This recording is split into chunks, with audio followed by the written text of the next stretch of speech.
Welcome back to Yehoshua's Daf Yomi Shiur, where the Daf continues until the complete revelation of Mashiach ben David, Messiah, the son of David.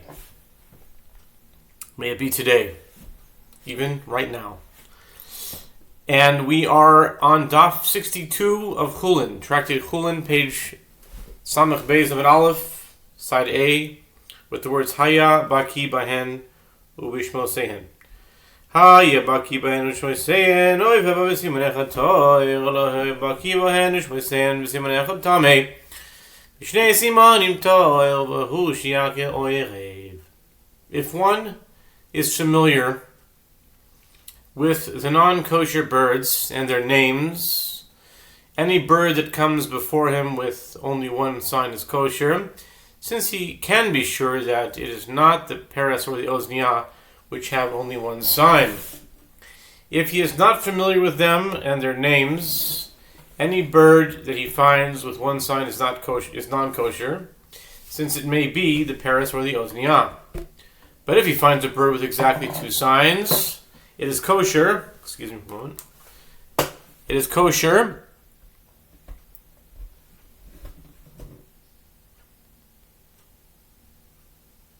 provided that he can recognize a crow, since the crow is the only non-kosher bird with exactly two signs. Oirev Sula, V'Tanya Oirev Ze Oirev Limino. Rabbi Eliezer Omer Rabbi Yes Hazarzir Omer Lo Rabbi Eliezer V'Lo Anshe Kvar Temarta Shebihuda Hayochlim Oisom Nipnei Sheyesh Len Zefek. Amar Lahem Avhein Atidin Liten Et Adin. The Gemara asks, must he recognize only the crow and nothing more? But isn't it taught in a Braita? The verse states every orev after its kind. Leviticus 11:15. With regard to the orev, this is the well-known crow. As for the phrase after its kinds, Rabbi Eliezer says, it is written to include the zarzir, another type of crow, to teach that it is non-kosher. The sages said to Rabbi Eliezer, but wouldn't the people of Kfar Tamarta in Judea eat the zarzir because it has a crop? Rabbi Eliezer said to them, they too will be judged in the future for their transgression. Davarach elimineu le'avisinuni slivono de Rabbi Eliezer אמרו לו, אבל לא אנשי גליל העליון, או החלימו איסוי מפני שכור כבנו נקלף. אמר להם, אף הן עתידי ליתן את הדין, אלא ערב וכל בין ערב. Alternatively, the phrase after its kinds is written to include the white senunit and teach that it is non-kosher. This is the statement of Rabbi Eliezer. The rabbis said to him, but don't the people of the Upper Galilee eat it because its gizzard can be peeled? Rabbi Eliezer said to him, they too will be judged in the future for their transgression. In any event, the Braita indicates that the other non-kosher birds exist that have two signs like the crow. The Gemara responds, rather, if Nachman must have meant that one must be able to recognize the well-known crow and other species of crow. Amar Ameimah Chersoy V'Bo V'Simanecha Toir Behud Lo Yidaris Amalei Ravashi Lameimah Adar Nachman Mai Amalei Lo Yishamir Li Ki Lo Ima Lo Yisvira Li Ma'ika V'Shum Peres V'Ozniah Lesanuhu B'Yishuv. Ameimah said the halacha is any bird that comes before a person with one sign is kosher, provided that it does not claw its food. Rav Ashi said to Ameimar, what about that which Rav Nachman said, that if one finds a bird with exactly one sign, he may eat it only if he can identify all the non-kosher birds in the Torah, to be sure that it is not one of them. Ameimar said to him, I did not hear this statement, that is to say, I do not hold accordingly. What is concern there? What concern is there? Is one concerned because of the Paras and the Ozniah, which have only one sign?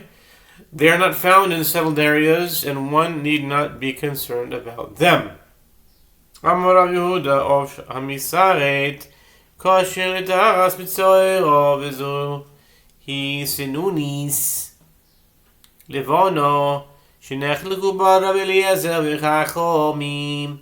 Rav Yehuda says the bird known as the scratching bird is fit for use in the purification of a leper, meaning it is kosher. Only kosher birds are fit for this rite. As the verse states, then shall the priest command to take for him that is to be purified 2 living pure birds. Leviticus 14:4. And this is the white sinunit about which Rabbi Eliezer and the rabbis disagreed in the Braita. Amar Meimar b'chivara keresa kol yam lo pligi deshario ki pligi bediruka karas keresa Rabbi Eliezer asar v'ravran sharu v'hilchasa keRabbi Eliezer. Meimar said there are 2 kinds of white sinunit.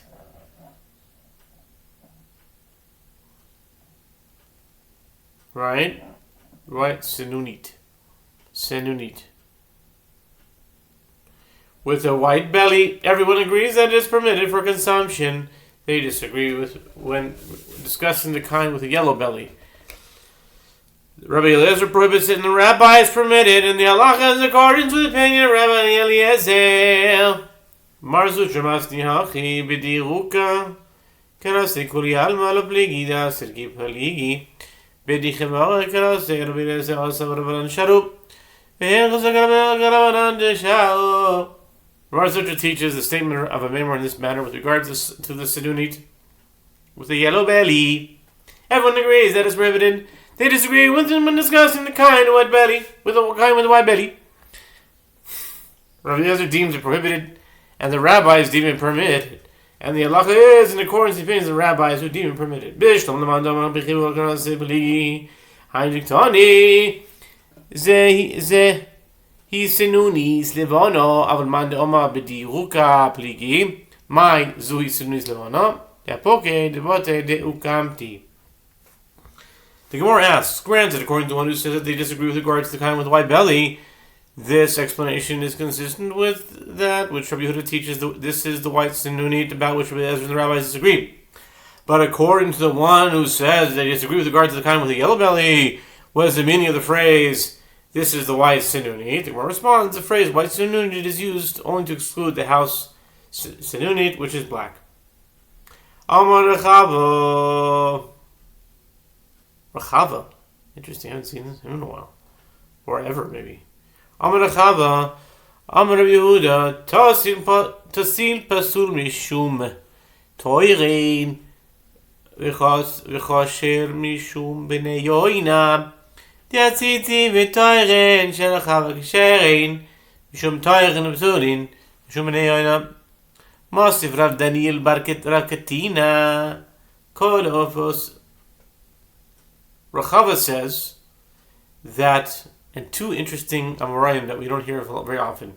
You don't hear Rechava, but Rav Daniel bar Katina, yes, I've heard of him, but not very often, but I have heard of him before. Okay. Rechava says that Rabbi Yehuda says a young tasil, which is similar to a dove, is unfit for sacrifice as a dove, which is fit only when mature, but it is fit for sacrifice as a pigeon, which is fit only when immature. In other words, the tasil is considered a type of pigeon, not a dove.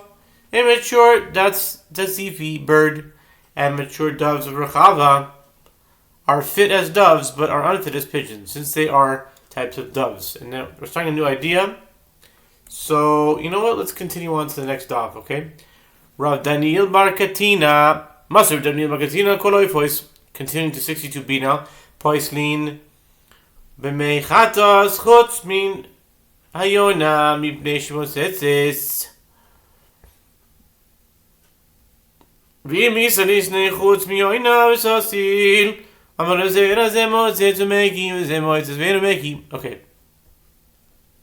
Rav Daniel bar of Katina raises an objection from a Mishnah in Para 93. All birds, 62b now, disqualify the water of purification, meaning water in which ashes of the red heifer have been placed by drinking it.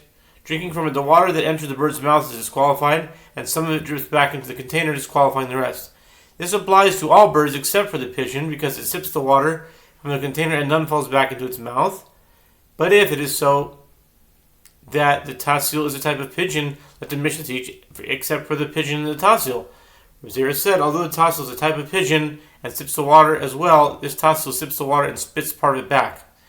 Therefore, it disqualifies the water for purification, and that the pigeon sips but does not spit it back in. Okay, we'll stop here and continue with the next Amud. Ritz Hashem.